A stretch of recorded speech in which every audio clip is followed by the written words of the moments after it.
Kendra Young, who is our Western Regional Manager. And our two speakers we're going to have a little bit of a East versus West. Are Dr. Andrew Weaver from North Carolina State. He's a professor and the Extension Small Ruminant Specialist. And Dr. Alison Crane, who is the Executive Director of the Wyoming Wool Growers Association. So a couple housekeeping things. We are going to record the webinar once we get started. And then we have disabled the chat function and everyone's mics, but you can put any questions that you have in the Q&A section on your Teams, and we'll kind of filter through those as we go along and answer those at the end. With that, we're going to go ahead and get started with Dr. Weaver and talking about opportunities and considerations for small ruminants in the East. And then he's going to return at the end again to talk about parasite management. Can you hear me all right? Yes. Okay, let me try this. I'm going to attempt to share my screen, which didn't go well the first time, but let's see, how does that look? That looks great. Looks good. Okay, awesome. Sounds good. Well, yeah, thanks for the invitation to speak this evening, and I'll be covering some opportunities, considerations for small ruminants here in the East, and I guess you can kind of think about this maybe like east of the Mississippi River. I guess some of this would be relevant to Midwest operations as well. And then Dr. Crane's going to cover the western part of the United States. We'll jump back to me for parasite management. This is kind of a high level, kind of 10,000 foot view of small ruminant production in these different regions. And I'll have a resource list at the end. Certainly, if this is something you're interested in and you haven't been involved in small ruminants prior to this time, encourage you to reach out to some of those individuals, look at some of those resources that we'll share, and get more information, because we don't have time in 50 minutes to necessarily share all of the details to raising small ruminants in these different parts of the country. So with that, opportunities for grazing small ruminants are plentiful and growing. Lots of opportunities out there. And one of the areas that we see, especially here in North Carolina, where I'm at, and in these areas where we see a lot of urban development, population growth. I think as a result of COVID, we saw a lot of folks moving out to the countryside, buying some acreage, having small farms, nothing large. Land's expensive. And so get a few acres and then try to figure out what you're going to do with it. And I think small ruminants fit into that type of production system very well. Where you think about, you have 5 or 10 acres, you might be able to have 1 or 2 cows, but you could have 5 or 10 small ruminants and make that work. And so small ruminants fit in on those small acreage operations much better than other ruminant livestock species. In addition to that, a lot lower infrastructure and initial investment costs, especially where the cattle industry is right now. It's pretty expensive to get in the cow business. It also costs a lot to buy the trailers and the chutes and handling equipment and things like that to manage cattle. With sheep, you can get, and goats as well, you can get some hog panel, some pretty cheap, inexpensive fencing. You can, kind of maybe repurpose some existing infrastructure that may exist, and you can usually get by and make it work for small ruminants. And so you don't really need anything super fancy, especially with a small flock, and you can get started at a much lower initial investment costs. Solar grazing is a growing opportunity, and maybe not something for everybody, but certainly an opportunity that has drawn a lot of attention here, especially within the last week or two, has received some national attention by the national media.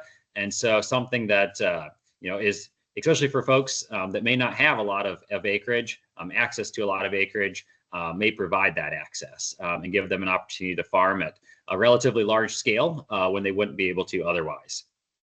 Vineyard grazing, this is a little bit regional dependent, and we won't talk too much about this tonight, but thought I'd mention it.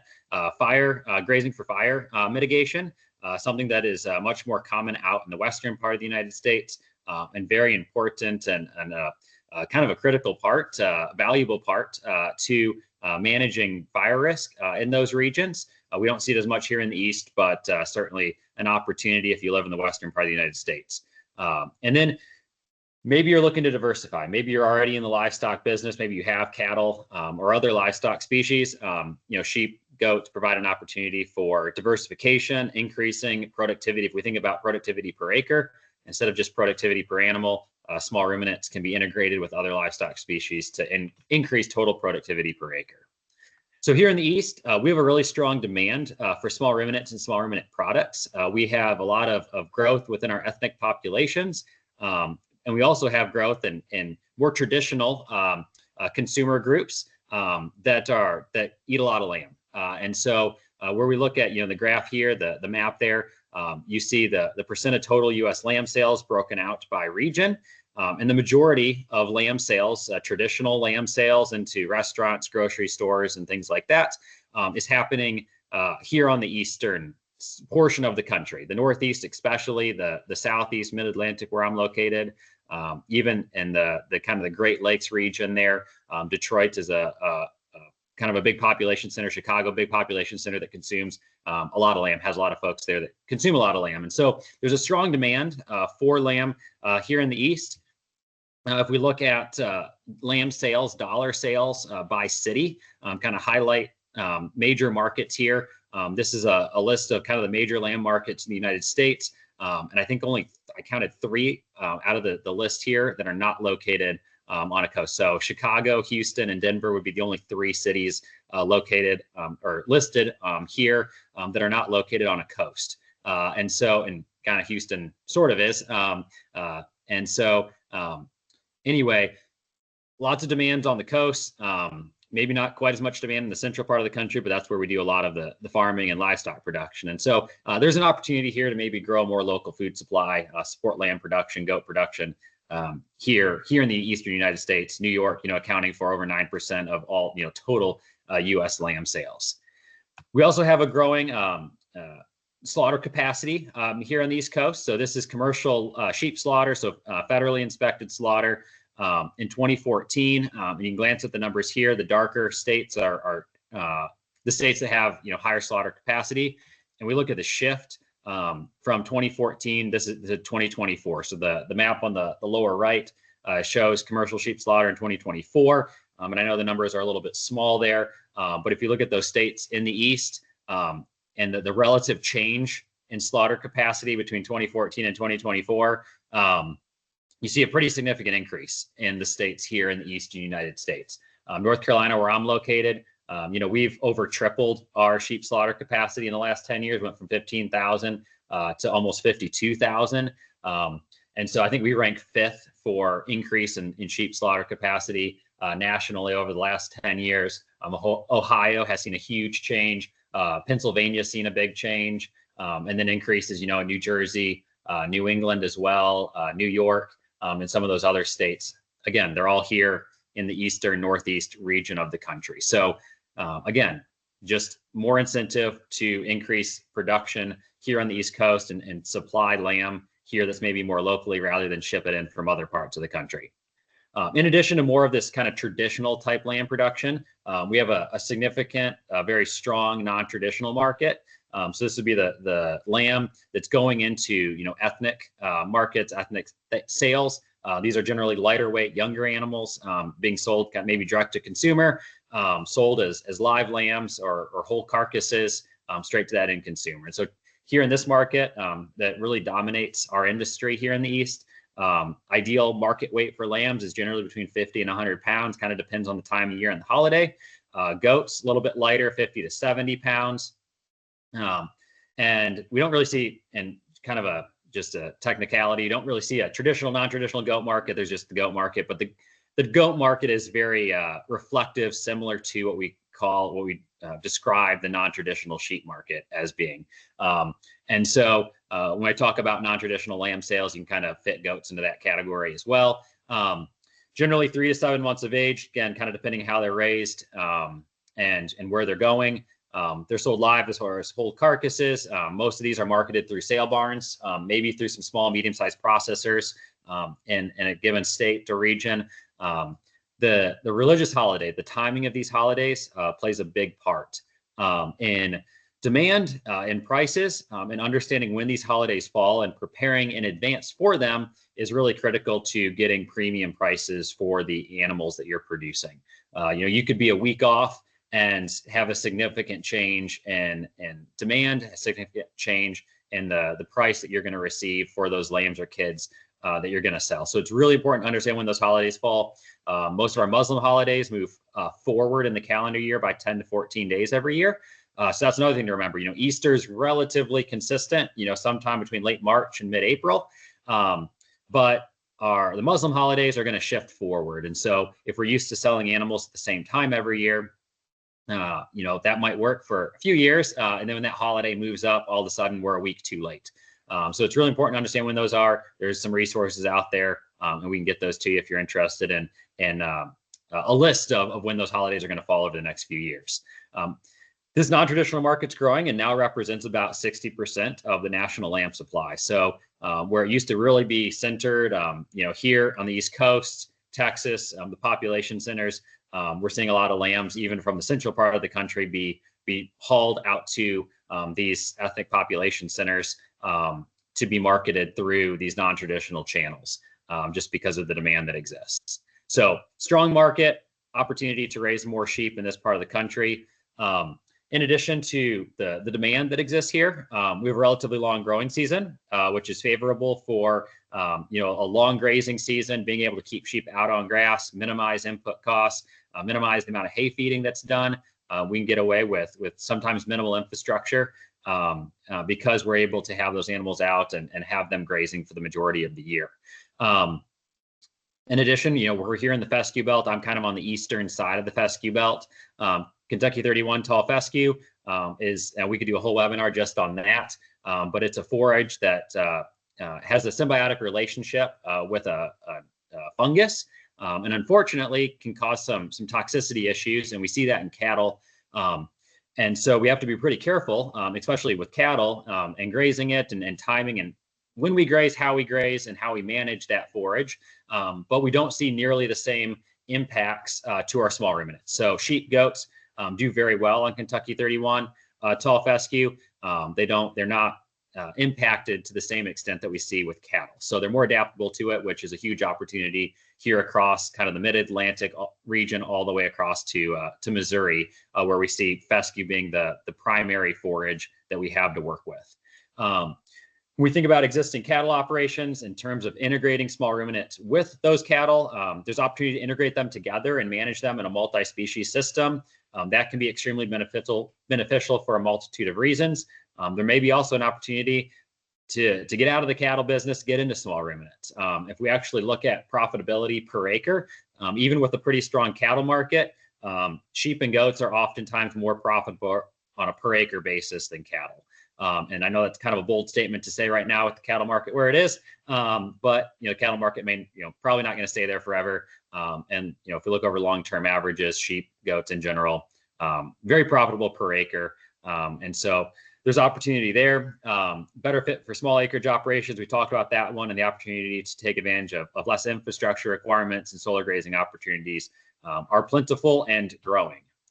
So some work at Texas A&M showed about a 24% increase in total farm meat production when sheep are added into cattle operations. So again, the opportunity to diversify, add multiple species together from a forage standpoint, from a land productivity standpoint, from a parasite management standpoint. There's lots of reasons to have these multiple species grazing over the same land mass. I mentioned fescue before, and we think about these cool season forages that are predominant here in the eastern U.S. We see a lot of growth in the spring. We see that summer slump take place, especially here in the southeast, where it gets pretty hot in the middle of the summer. And then we see the return and more growth of those cool season forages in the fall months, and the opportunity to stockpile forage.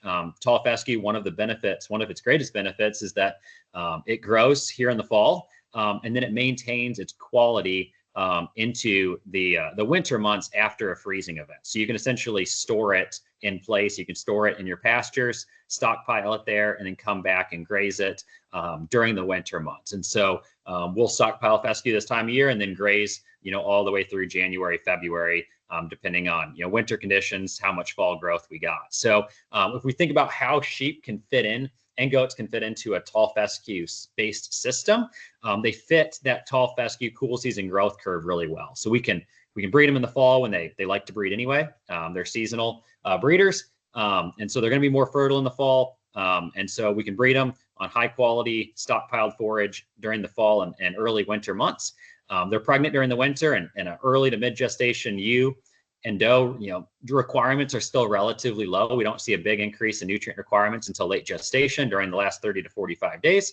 Well, we can pair that up with the growth and development of those early spring cool season forages that are very high in quality. We can lamb and have those animals lactating when we have an abundance of forage available during the spring months.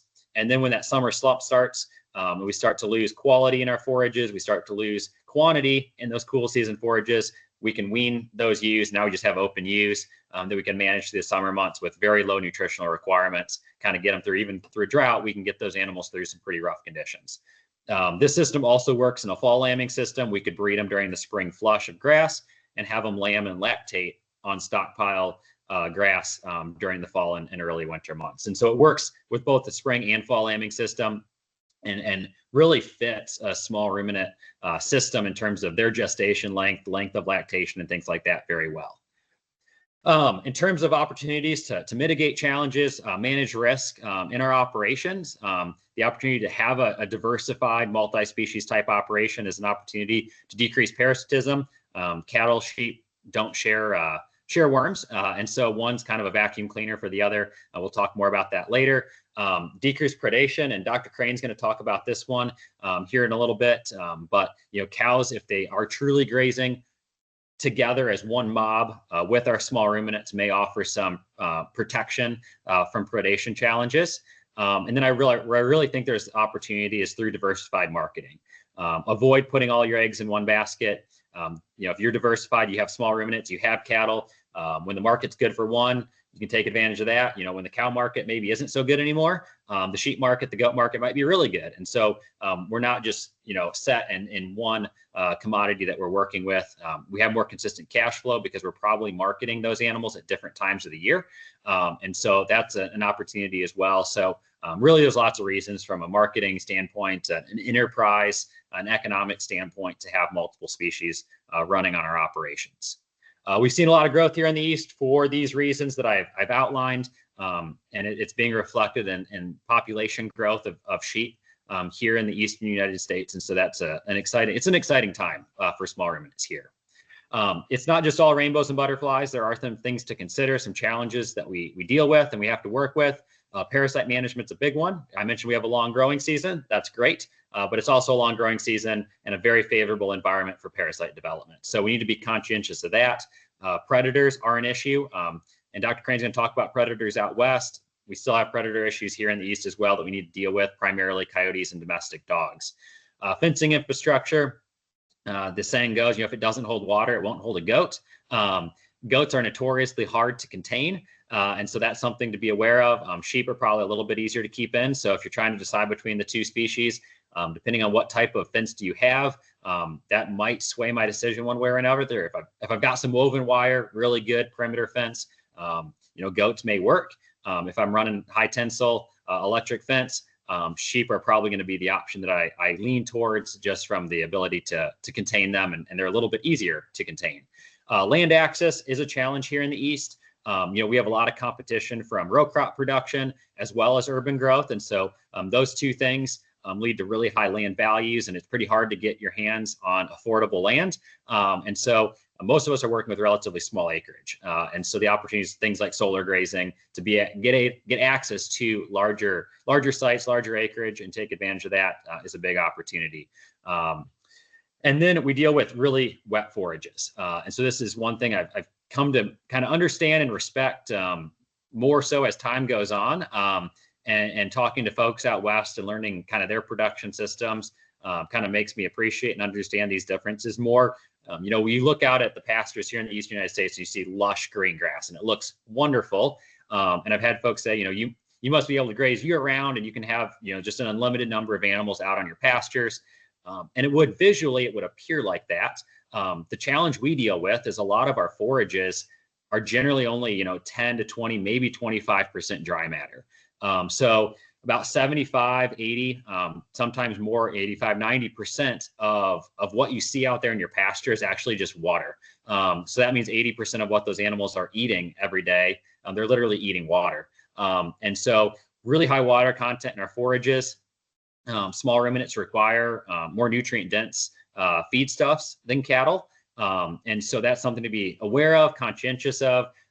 It might look really lush, really high quality on a dry matter basis, but we take the water into account and they have to eat a lot of that to get those nutrients out of what they're eating. And we see a lot of change in quality over the growing season as well. And depending on the forage we have, it may or may not preserve very well. Breeds, lots of breed options out there. And this is one of those it depends type scenario.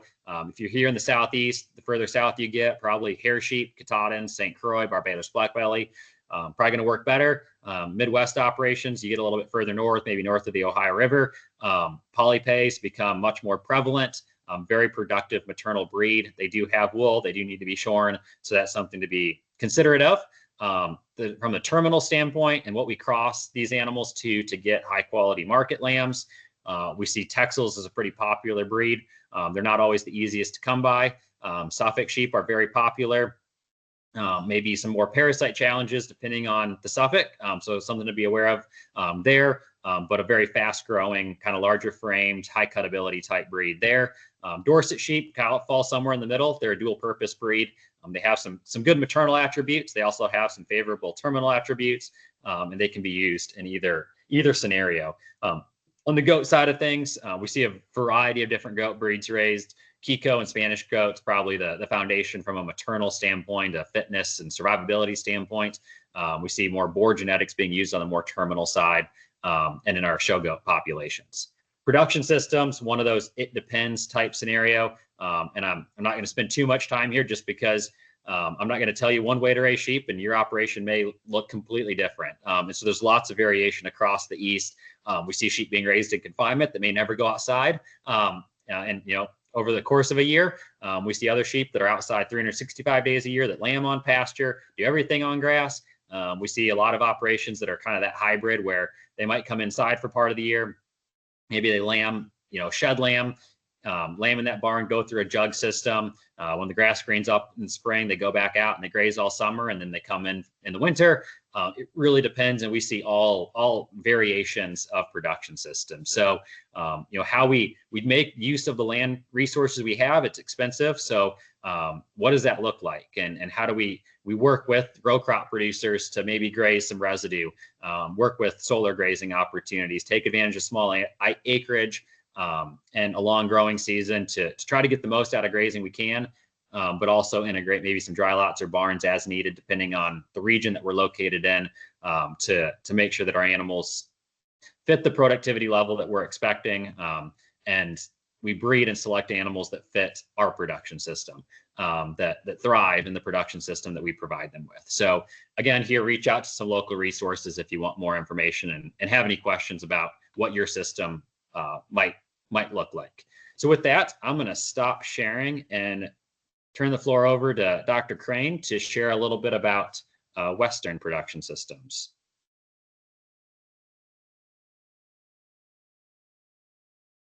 All right, Dr. Crane, I think you should be good to go. Just a quick reminder, if anyone has questions, please throw them in the Q&A, and Kendra will go through the Q&A session with Dr. Weaver and Dr. Crane at the end. Okay, see if my slides change. Maybe. There we go. Okay, so I'm going to start out with production systems. And this similar overview to what Dr. Weaver was mentioning. But in the West, I decided to go from the least amount of production systems that we see, the least popular, to the most popular. The first being intensive confinement type operations. And the reasons why we see a limited number of these in the West typically is because we have very limited feed resources. So when you think about corn, oats, barley, whatever we might be talking about with grains for supplementation, that's on a limited basis in production here. And so your cost will be higher. So when we talk about having to feed sheep or goats every day, it's going to make your cost of production go up quite a bit here. So you would have to increase production of those ewes or those does in order to meet your cost when it comes to feed. And the same can be said for labor. So that's a much more intensive labor type system. And with less people, less densely populated areas, labor can be a scarce resource here as well. Then we go into partial confinement and shed lambing. So this would be where ewes or does are partially in confinement, maybe for some of the year, and then lambed or kitted through sheds. A lot of people have gone to some sort of a type of this operation due to predators and somewhat due to genetics. So it's a lot easier to manage your genetics and know what is happening on the ground during breeding and be able to make some kind of finer tuned selection decisions when you're shed lambing. Not to say that it can't happen on range, but it's just a little bit more difficult and requires some more inputs. So we are seeing some more people move into shed lambing, especially with increased predator issues. I'd say the challenges of this are still expensive feed. So anytime we have sheep in confinement, we're having to supplement. So whatever that feed is going to look like, that's an important consideration for that production system in particular, as well as labor. Then we move into the range type operations with shed lambing. So this type of operation, your does, your ewes would be run on range, whether that's private leases or public lands, and then just lambed through a shed. Some are moving to this more often because of weather and because of predators. So it really depends on your lambing season or your kidding season. Most of our producers in the West are going to be, the exception to this would be California, parts of the West Coast, and moving into Western Nevada. But most of our producers in the West are going to be lambing anytime from late April to June. And that's just to avoid that weather. But we have seen more and more people moving their lambing up. And so then you start to confront weather situations where you would need to consider lambing through a shed. Okay, so then our most popular would be 100% range. So in these operations, they typically are lambing, in most cases, or kidding, although range kidding operations are pretty limited, especially in Wyoming. But these would be 100% on range, typically going through public lands for the lambing scenario, lambing time. You are exposed to a lot of predation, but we do have control systems in place in most cases, and I'll talk about those in a minute. Herders, so a lot of times this is coming through an H2A guest worker program, are very able to mitigate a lot of our predator issues, whether that's through hazing or just having a presence on the landscape. But very popular in a range situation. We always have herders on the ground. But the complication is you're working with federal and state land leases, whether that's Forest Service, Bureau of Land Management, Department of Reclamation, or like I said, the state. So we're not exposed to as much of like increased land prices that we see across the West, especially right now. We have a migration to some of our lesser populated Western states. And so our land prices have increased exponentially in the last few years. So it's harder and harder for people to buy up land, which is why some type of confinement operation might be increasing in popularity, because you don't have to have the private acreage or deeded acreage that you would need for some of these more extensive type operations. But when we look at range, a lot of people don't have necessarily a lot of deeded acres, so owned acreage. Most of their acreage would be made up of federal and state land leases or permits. And overall, I would say that these types of production systems also highlight the split in the Western industry of those raising purebred, registered type sheep to dispend, I don't know if that's the right word, genetics into the commercial type operations. So our commercial operations would be more of the range, maybe some range with shed lambing. And then our purebred operations would be more of those confinement type operations, and a lot of different versions of those confinement operations. Okay, so breed selection. I have no hard and fast rules on breeds. I can tell you my favorite breeds, but most of the time it just gets me in more trouble than anything. So I just always have a few rules when people ask me about breeds. First is that they need to be marketable unless you're not raising sheep or goats to create income. And then I would say that the next few rules probably don't apply to you, and you just need to pick what is going to bring you joy every day, because you have to walk out there and feed them. So that's where I come into my second rule. So you have to raise what you like, whether you're going to be marketing it or not. If you don't like it, then you're not going to want to go out there and spend a lot of time. You're the one having to feed them, maybe every day, maybe every week. But you have to look at them and you have to work with them. So if you don't like the breed that you chose, you're not going to be happy, and not going to be spending as much time and maybe tools that you need in order to manage those sheep or goats in the best way possible. The third one is always remember that genotypic or phenotypic selection allows you to manage the breed for the breeds that you like for the environment that you are in, for the most part. There's always exceptions to that. But if you go to Australia, there are some very fine wool merinos that have been selected for parasite resistance and for fleeces that are resistant to like cotting and felting that are caused by humidity. It has taken them decades to get there, so you have to be patient. But genetic selection and or phenotypic selection, depending on the traits that are required to thrive in a certain environment, it's possible. It's possible to select for it. It just might take a long time. And then lastly is ease of management. If you're a beginner sheep or goat manager, there's always an ease of management that comes with selecting a breed that's intended for the environment that you are in and the production system that you are selecting. So always keep that rule in the back of your mind as well when selecting for a breed. Maybe you don't want the easiest route, and that's fine. But if you're looking for ease of management and you don't have a lot of time available, probably pick something that's more well-intended for that environment and that production system. With that being said, probably the most common breeds in the Western US would be Rambouillet, Targhee, different strains of merinos, or any combination of the previous three breeds that I just mentioned. We are seeing an increase in the number of shedding breeds or hair breeds, so Dorper, Katahdins, crosses of a lot of different breeds. If we go into the Midwest, the Easy Care composite of the shedding breeds is highly popular.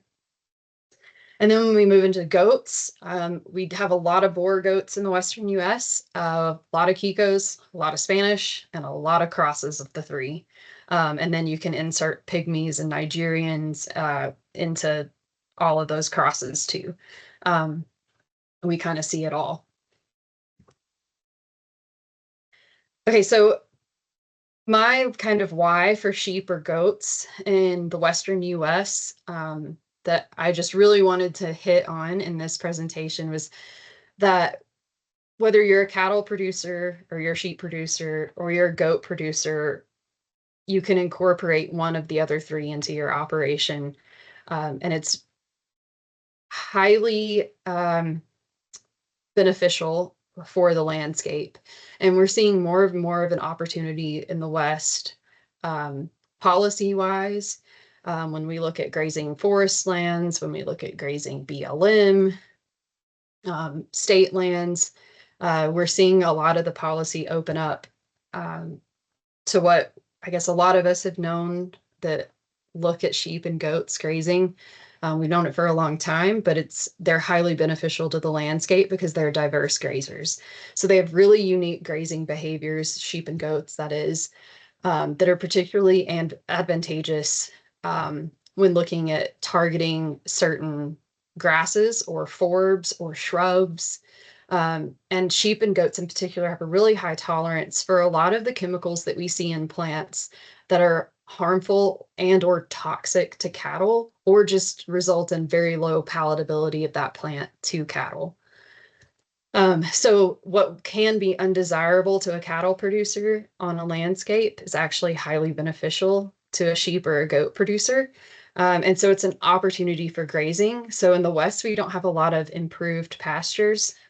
We try and keep everything highly native, and that's because of the focus on wildlife in the West and maintaining wildlife populations. So we have this increased emphasis on native grass populations. And with that, you have a lot of those native plants that have evolved to have toxic or distasteful chemicals in their makeup. And for a lot of these plants, it's a secondary compound that they've just developed over time. So we look at plants with high tannin levels, high alkaloid levels, and different types of alkaloids. And I have some mentioned on here, but I won't go into it because running short on time. But when we look at research into targeted grazing or multi-species or co-species grazing, maybe not even having a targeted or prescribed type project in the mix, when we have sheep or goats or both grazed with cattle, we have increased production, increased utilization on the landscape, and the more diverse the plant population, the truer that fact becomes. So that's why I mentioned those native grass populations on the landscape, that those tend to be highly diverse landscapes when it comes to looking at the plant makeup. And we get great utilization with multi-species grazing, and that doesn't have to all be at the same time. It can be a rotation through the species. Okay, so I'll probably skip over this slide. It goes a little bit into specifics, other than when we talk about specifically targeted and prescribed grazing with sheep and or goats. We can utilize these both for fire mitigation, as Andrew mentioned, for woody encroachment, and for invasive plants, and for a lot more. And we're seeing that increase in popularity. And this also decreased costs for a lot of our land managers, domestic livestock producers, as far as not having to buy as much chemical. So I also included some pictures when sheep and goats or goats are used for some prescribed grazing in the West. So these pictures are from Montana. The picture on the left is pre-grazing. These projects were mostly looking at grazing leafy spurge and or hound's tongue. And so you can see on the left, they have that temporary fence splitting where the goats have grazed and where they're going into. We have a close-up of what the landscape kind of looks like after the goats have moved through. These are very quick doses of targeted grazing, I'll add. So you leave a lot of grass behind because those goats are targeting those forbs, which are the invasive plant in this case, and having a lot of success. Here's another photo looking at that. Like I said, goats and sheep are great for fire mitigation. As you can see, that they removed a lot of this undergrowth in a highly shrubbed area. So it's allowing sunlight to hit the soil. You could go in with prescribed fire in behind these goats and remove a lot of this brush, and even do some either improved pasture if that was the desire, or try and take this back to native, depending on the area and the desire. Okay, so I think the most important thing to always note with, especially if we're talking about targeted grazing with sheep or goats, is you have to have a lot of adaptive management as a mindset. You're trying to accomplish a set goal for land management, not necessarily putting pounds of lamb or pounds of goat on, because sometimes when we're doing targeted grazing, that just doesn't happen. But sometimes it does. And you have to be able to adjust your mindset accordingly to the situation. You have to do a lot of monitoring, a lot of evaluation. So there is a lot of labor and time involved. And with that comes a lot of challenges. So we are having to Oops, I hit a button, sorry. We do have to work through policy, especially when we're doing this on public lands. A lot of regulations in some cases. Also, some of our rangeland managers, depending on the entity you're working through, can have some really rigid mindsets when it comes to targeted grazing, fire mitigation, rangeland monitoring. And that's where they also have to have a very adaptive management kind of mindset. So there's some hard conversations that happen in a lot of cases when we talk about targeted prescribed grazing or even multi-species grazing in some cases. We also have to talk about wildlife and predator conflict, which is always a fun conversation to have, especially in the West. And I'll just go into my next slide with that. Okay, so predators in the West. We have them all, I think. So some of the more popular and some of the ones you might see as we go further east, fox, coyotes, mountain lions, black bears, domestic dogs. Those would be some of the ones that we have power over. We can do a lot of control, which I'll talk about on my next slide. But we also have a lot of protected wildlife.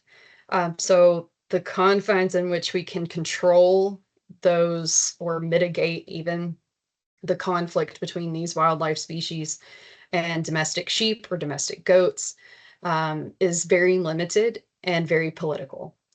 So we have lynx, we have ravens, and this is not crows. This is ravens. They're protected by the Migratory Bird Act. Wolves, and of course in Wyoming, we're due to a recent ruling, we're one of the only states that still has a management plan in place for the wolf, grizzly bears, and golden eagles.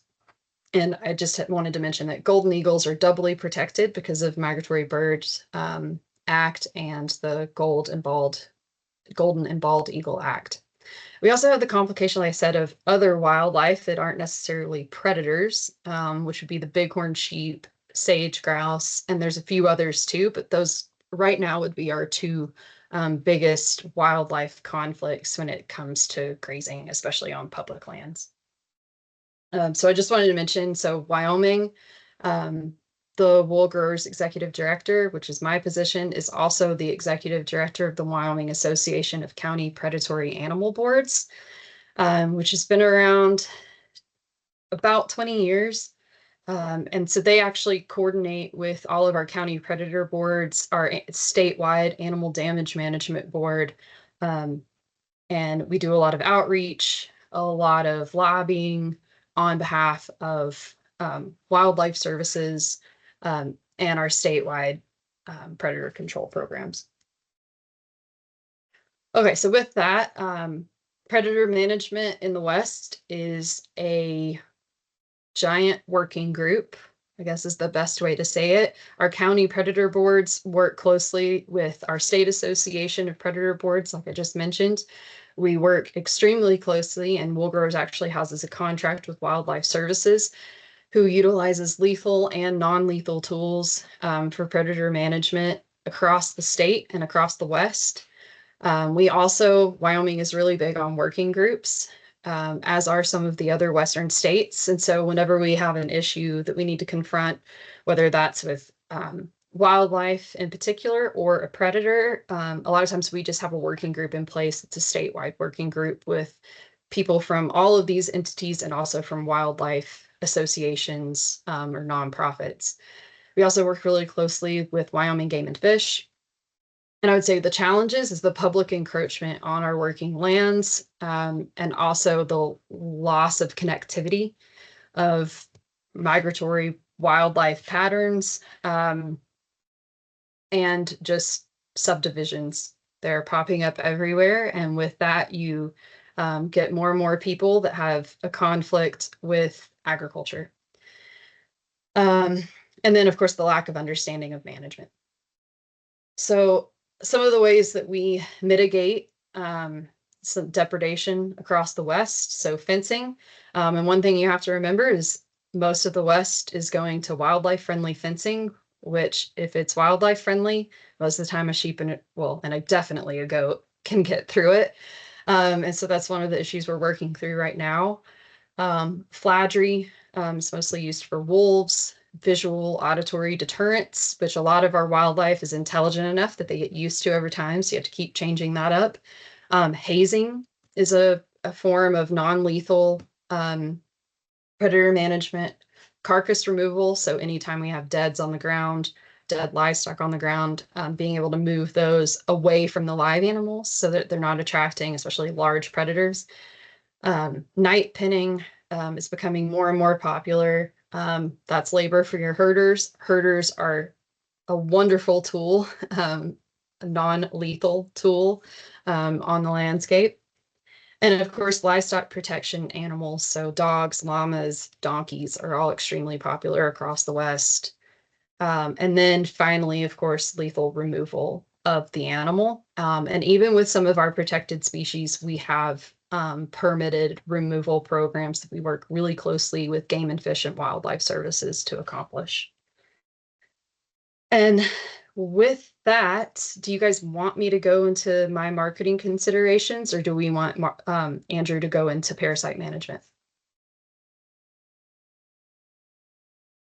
Let's do parasite management since it's such a Okay. big deal with small ruminants. Okay. Okay, let me try here and share my screen again. Thanks, Allison. Yeah. And if anyone has questions, go ahead and put it in the Q&A. I see that we have 2 so far, so we'll go over those at the end.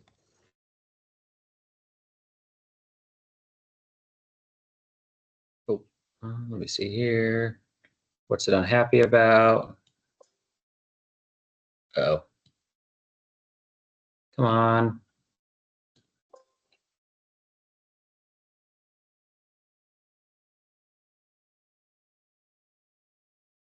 Let's try this again.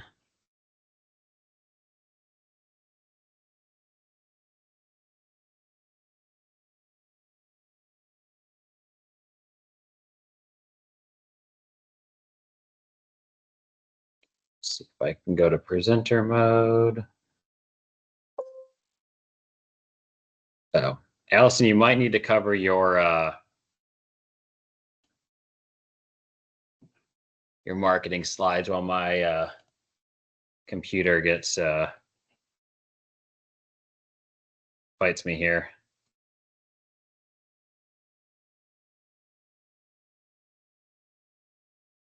Try this again.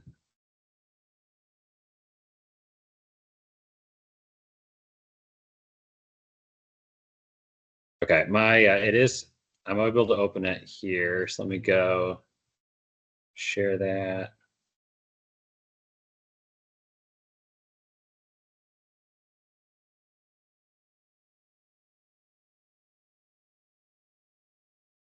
Okay, how does that look, Tom? That looks good. It's showing just the slide now. Awesome. Sorry about that. I don't know. My computer and Teams are not getting along tonight. Anyway, so parasites. So we talked about like the 2 biggest challenges with raising small ruminants. So the 2 Ps, predators and parasites. And so parasites, especially here in the East, are our big challenge. We deal with our nematode, our worm parasites. We also deal with a lot of coccidia challenges. And so coccidia is fecal oral transfer, overstocking, dirty feeders, dirty waters, things like that can lead to a lot of coccidia issues, especially in immunocompromised animals, newly weaned lambs, newly weaned kids, stressed animals, and things like that. And so really our 2 biggest challenges where we see a lot of issues on the nematode worm side would be with homuncus, and then on the coccidia side, Eimeria. We see this across the East. This is a survey of nematode populations in the upper Midwest. And you can see even further north, homuncus is the prevalent, most predominant parasite. This parasite loves hot and humid conditions. And so even further north, we're seeing it being pretty common. And so it's especially prevalent here as you get into North Carolina and the Southeast region. So this parasite, it's a worm blood feeder. Consumes blood from the host, causes anemia, decreased animal performance, very prolific parasite. And so you can imagine a parasite that has lots of babies, consumes blood, and causes anemia, can lead to a lot of problems in our small ruminants. And so we used to, if you go back 30, 40, 50 years, the answer was just, well, deworm, use a chemical dewormer, deworm every, on a routine basis every so many weeks. And we've really shifted away from that to a standpoint and a management system of only deworming when we absolutely have to. And the reason for that is we only have 3 chemical classes of dewormers. There hasn't been a new class in over 30 years. We have documented resistance to all 3 classes of our dewormers.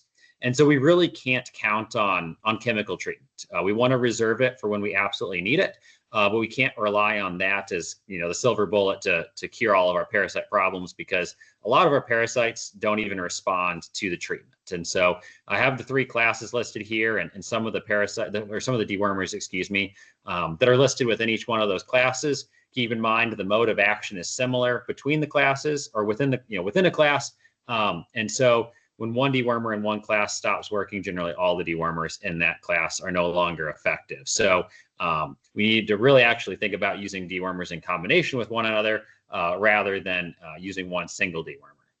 So given that we have all of this resistance in our parasite population to our deworming products, how do we manage parasites from a more holistic standpoint, an integrated standpoint, and kind of come at the worms from other ways, from a preventative approach, rather than just using a chemical treatment? So we can think about this from environmental perspective in terms of our grazing management, how we graze, rotational grazing systems, stocking rates, how long is the rest period?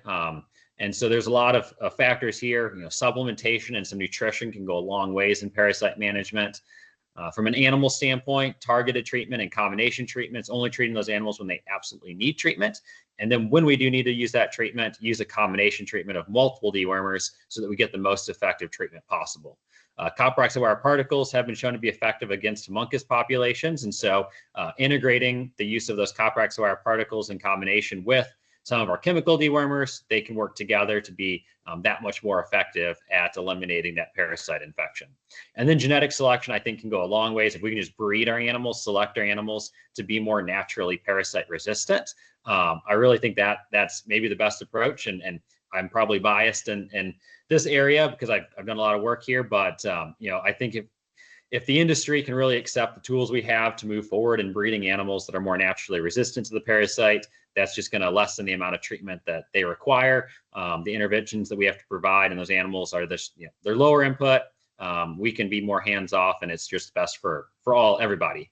And so encourage you to select several tools from your parasite management toolbox. Don't just pick one of these. It takes a combination of all of these different tools or multiple different tools together. Pick 3 or 4 to run with. Continue to keep records and assess whether those tools are actually working, and then adjust accordingly. And so just have a few notes here on maybe some big picture parasite control things that we can do. Multi-species grazing can help. We don't have a lot of data on this, but biologically we know that sheep and goats don't share parasites with cattle. So grazing the 2 species together can be beneficial. Keep in mind, sheep and goats do share parasites. So if you have sheep and you add goats, they're going to get parasites from one another. It's sheep and goats share parasites. Sheep and goats do not share parasites with cattle. They do not share parasites with horses or pigs. Targeted selective treatment, I mentioned this one, and only treating animals when they absolutely need it. Adequate nutrition and avoiding overgrazing. This one I think we often overlook. If we just make sure those animals have good quality grass in front of them, that we're not overgrazing, that they're eating relatively high up off the ground, that alone can go a long ways in mitigating exposure to a parasite infection and helping those animals overcome that infection when they are exposed. And then genetic selection and breeding those animals so that when they're exposed, they know how to respond to that infection, eliminate that infection on their own, and hopefully, limit the number of issues that we have long term in terms of parasite challenges and effects of that. And so those are just 4 things I'll mention real quick. The parasite side of things, again, we could spend a whole afternoon talking about this. So just wanted to cover, kind of to give a broad overview of some parasite management strategies and some things to keep in mind there. And then resources available, really encourage you to check out, get in contact with local extension networks. Every state, your land grant institution, facilitates an extension network in counties, local counties. There's specialists located at the universities, your state associations, like, Dr. Crane works with in Wyoming. There's the state associations can provide tremendous resources in terms of educational material, local connections. We can sit here and talk from a really broad standpoint, but there's nuances in all locations and things to consider. And so really encourage you to get connected with those local folks that can help you along the way. The American Consortium for Small Ruminant Parasite Control, wormx.info, pretty much has all the details you'd ever need to know about parasites. So check that out. The American Sheep Industry Association also has a ton of resources. They've got a podcast that comes out every month on research updates and new information about what's going on. So if you're into podcasts, I encourage you to check that one out. And then I just mentioned our NC State Small Ruminant webinar recordings. We do a webinar series every winter. We generally start about November, shortly after daylight saving time ends. And then we run monthly through when daylight savings time starts again. So November to March, when it gets dark early out and folks are inside and want to watch webinars, that's kind of when we focus our series. And so we've got those series from the last 3 years. All those recordings are posted on YouTube. If you just go to go.ncsu.edu/webinar series 23, 24, 25, it'll connect you to those videos. And we've got videos on all aspects of management, producer interviews, things like that. So encourage you to check that out, especially if you live here in the East.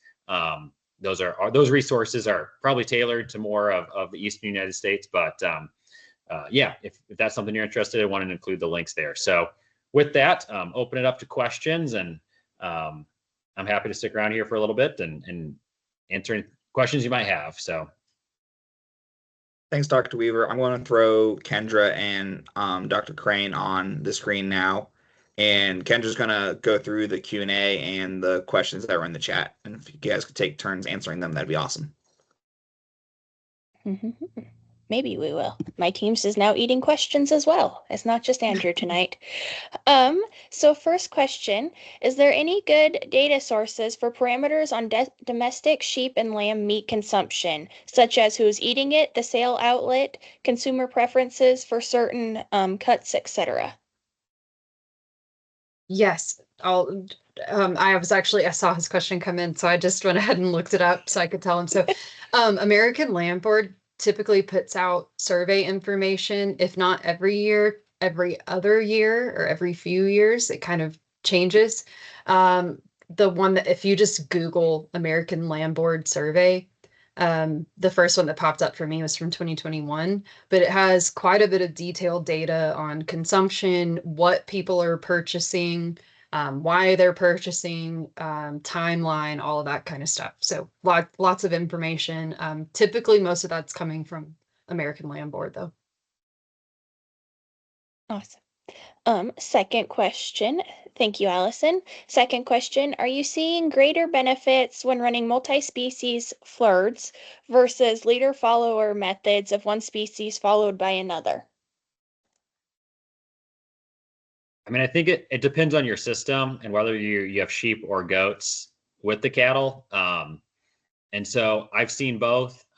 There's some pros and cons both ways. The biggest issue is, mineral requirements, toxicity issues there between goats and cattle relative to sheep. And we're probably all familiar with, potential copper toxicity in our sheep populations. There's probably some breed types that may be more susceptible to others.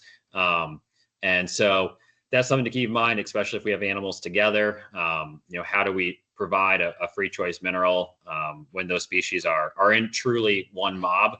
I've seen mineral feeders for cattle, hung up in trees on top of fence posts and things like that to get them up in the air where the sheep can't reach. Those options exist. I think you see a lot of the benefits just by having those two species cross the same landmass at some point. And so I think a leader follower system can work really well. And whether I always just say whatever species has the highest nutrient requirements at the time need to go first.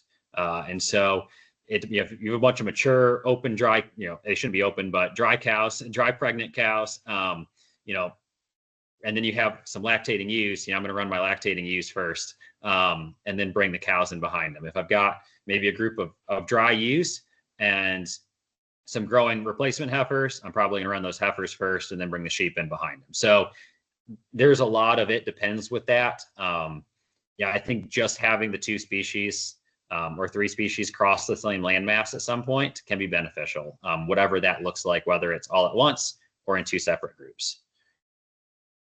And I'll just say, I totally agree. And I would always say the same thing, highest nutrient requirements first if you have to break them up. But I always encourage people to run them together because that's how you get the best and most efficient uptake and dispersal across, especially if you're in a very diverse plant makeup.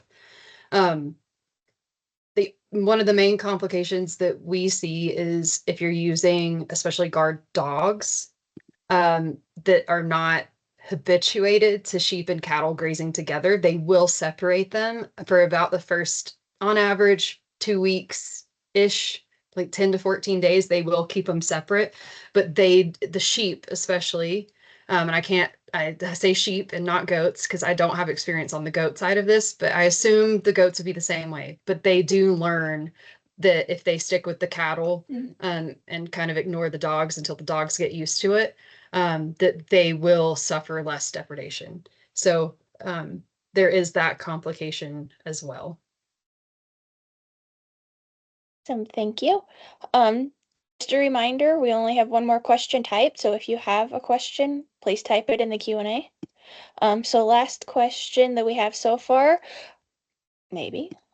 Are you seeing any benefits to integrating pasteurized poultry or pastured poultry into a sheep operation as a way to limit parasites? While not full-on grazers, they are a non-host for most sheep parasites, so in theory should benefit, but curious what you all have to say on this practice. So I get this question a lot, and I don't have a great answer. I haven't seen a lot of data on parasitism in sheep, goat populations when grazed with poultry. And I can make an argument for having positive effects. I can also make an argument for having negative effects. So, I think if the poultry are picking through fecal material and actually consuming those larvae and limiting, parasite pasture, density and limiting reinfection, I think it can have a positive impact. I also see it from a negative side of, well, the only way those parasites, those larvae, exit that fecal pad is by, some event, some process of breaking up that fecal pad. It could be, hoof action. It could be a rain event. It could be, poultry pecking at those pellets. Well, you open up that pellet, you expose that pellet to the outside world, and now all of a sudden those parasites can get out onto the grass. They can be washed. Rainfall events can move those larvae around, those infective larvae on your pastures. And now all of a sudden you have an opportunity for greater parasite infection because you've actually opened up those fecal pellets and allowed the infective larvae to get out where the animals can consume them. And so, again, I haven't seen data one way or another. That's just the argument that I can make on both sides. So I don't know. I'd be cautious. I think poultry can provide other benefits from a nitrogen fertilization standpoint. I've seen and work with several producers that utilize chicken tractors in their pastures where they have their ruminant livestock, and the opportunity to use that as a more natural form of fertilization. I think there's opportunity on that side from a parasite standpoint. Management standpoint, I'm probably not going to rely on that exclusively. Yeah, and I would just say I'm always a fan of any type of disturbance, like what Andrew was saying. And I like in the West, most of our parasite issues that we confront annually are coccidiosis when we're in like confined pen type environments. So if chickens could kind of help with that disturbance, that would be wonderful. But I also worry a little bit about coccidia. And then our other concern is irrigated pastures. And so I was just going to mention disturbance, and there is data out there for fire and for any kind of disruption working of the landscape. So we do have a lot of irrigated pastures, especially where I'm at, and we do graze the residue or like beet tops. And so fire and disking, tilling always help. So any type of disturbance is a good thing. Awesome. Thank you for your answers. That concludes everything that has been typed in the Q&A and in the chat session. So kick it back over to Tom for any final announcements. Cool. Well, thank you everyone for coming this evening. I want to give a special thank you to Dr. Weaver and Dr. Crane for taking time out of their days to be a speaker on our Graze on Over series. If you're on the East Coast, keep an eye out on our NatGLC's Facebook page. We do have 2 small ruminant field days coming up in September. And then we are having another Graze on Over on November 5th, coming up pretty quickly, where we're going to host Dr. Palma, the intern associate director for responsive agriculture at Texas A&M, for advancing health through agriculture, and Dr. Tryon Wickersham, presidential professor for teaching and excellence of the associate head for research in the Department of Animal Science at Texas A&M. Those are mouthfuls of titles. But they're going to talk about the forefront of connecting the value of agriculture to improve human health. So that should be a pretty interesting event. But with that, thank you everybody, and we're going to conclude for the evening.